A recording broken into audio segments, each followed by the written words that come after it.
everybody. I'm Laura Trump, coming to you from Trump Tower in New York City. Thanks so much for joining me to explore the issues that matter most to hardworking Americans who are ready to drain the swamp in Washington, D.C. We are so excited to connect with you on social media and overcome the traditional biased news media trying to block President Trump's agenda to make America great again. Today, we discuss the long-term implications of the Trump presidency and the impact that the president will have on the federal courts, the economy, and the media. Who better to consider the long-term outlook for the Trump presidency than one of President Trump's best millennial supporters, a media commentator, a recent law school graduate, Madison Gessiato. Madison, thank you so much for joining me. We're so excited to have you. It's so good to be with you, Laura. Thank you, and we want to get your insights on the benefits the president will deliver in the long run. So let's start at the top. One of the great outcomes of the 2016 election was President Trump's ability to appoint conservative constitutionalists to the federal bench.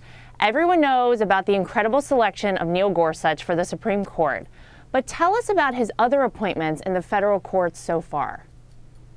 Sure, I think the federal judiciary is really where his lasting legacy is going to lie long after his presidency is over. And when we look at the federal judiciary, let's take a look at the appellate courts first. So he's already appointed 9 and had confirmed 9 judges to the appellate courts. He has 9 more awaiting confirmation. When we compare this to President Obama, he only had 3 at this time. On top of that, we have 6 district court judges that have been confirmed. And according to the administration, they're hoping to have 145 district court judges and 17 appellate court judges confirmed very soon. I mean, this is huge. He is nominating these people at unprecedented rates.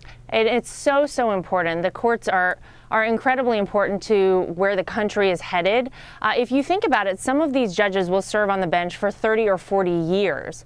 What will this mean for President Trump's policies and how the courts interpret them over the years and the decades to come?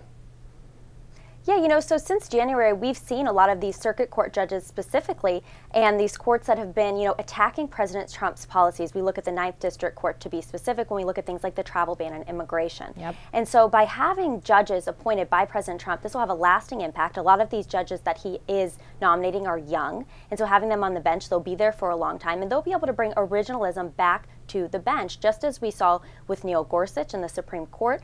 A lot of people voted for President Trump on this issue alone, and so to have this type of impact is going to be incredible, and like I said before, it's going to be lasting impact. Yeah, absolutely. Now, listen, there's no denying the impact that the president has had on the economy.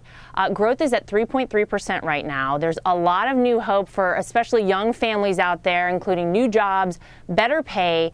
They're already starting to see a difference because of President Trump's policies, aren't they?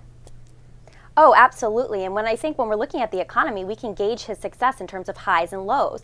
You talk about the 3.3% growth rate. We've seen that for multiple quarters in a row, which hasn't happened in years. On top of that, consumer confidence has hit an all-time high. Unemployment's hit an all-time low. And since January, we've been able to create over 1.5 million jobs, which is putting hardworking Americans back to work, people that have been trying to get jobs for years. Yep, another great reason that President Trump wanted to run and that people put him in office. Exactly right. The president himself has said that tax cuts will be like rocket fuel for the economy. What do you think are the real benefits that people are going to see from a booming economy over the next 10 years? Sure. One of the things that I talk to people all across this country about is wage increases. They have not seen their wages increase in years. So now we're going to see wage increases, which is going to allow them more take-home pay in their pockets to take care of their families every single month. On top of that, taxes are going to be simplified, and that's just incredible because I talk to people and they say, every year they don't know how much money they're going to have that summer for their kids for activities. They don't know what they're going to have to pay in taxes. And so by simplifying the tax code, what we've done is make these people more aware of what they're going to have to pay, and on top of that, they're going to be paying less. Yeah, beneficial to all of us. I would love to know about my taxes too. Every year I've had to use TurboTax, so now tell me about it. This will be much simpler. And now let me ask you, Madison, about one of our absolute favorite topics, the fake news media. President Trump has really changed the way that people look at the media since he started running for office, and with good reason. What does this mean for the future of the media? Can their reporting ever be trusted by the public again? You know, since he started running for president, he was able to expose that the mainstream media is not only biased, but that they're working against his agenda specifically. And so I think this is a really scary thing for Americans across this country, because the media is supposed to be unbiased and they're supposed to be a trusted source for news.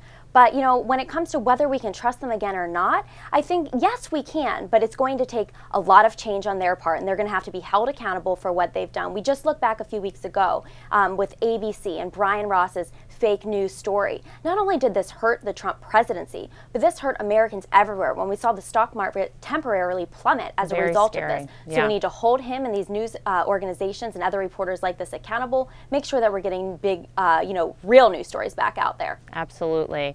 Now, this commander-in-chief will not let the media filter get in his way of directly communicating with the American people. He goes to social media, as we all know. Do you think future presidents might follow in President Trump's example, or is he a one-of-a-kind social media communicator, do you think? You know, I do think he's a one-of-a-kind social media communicator, but at the same time, I also believe that future presidents should follow in his example. He's reaching out directly to the American people. You know, he's not going through third-party sources. He's giving them his thoughts and his opinions on these issues directly through social media. It's incredible, and it's going to be the future of our country in communication. A lot of young people, specifically millennials, get their news on social media, and that may be their only source. So by being able to hear from President Trump directly, they're hearing real news instead of hearing fake news or alternative news from other sources. And so I think presidents and all politicians in the future should take note of what he's been doing. No, you're exactly right. And Madison, thank you so much. Your insight on this and your perspective are great, and we really appreciate you. The long-term outlook for President Trump is incredible, and we thank you for being one of his greatest supporters. Thanks, Laura. And thanks to you for joining me as well. We are so excited to connect with you in new ways to help President Trump make America great again. I'm Laura Trump from Trump Tower in New York City. Good night, everybody.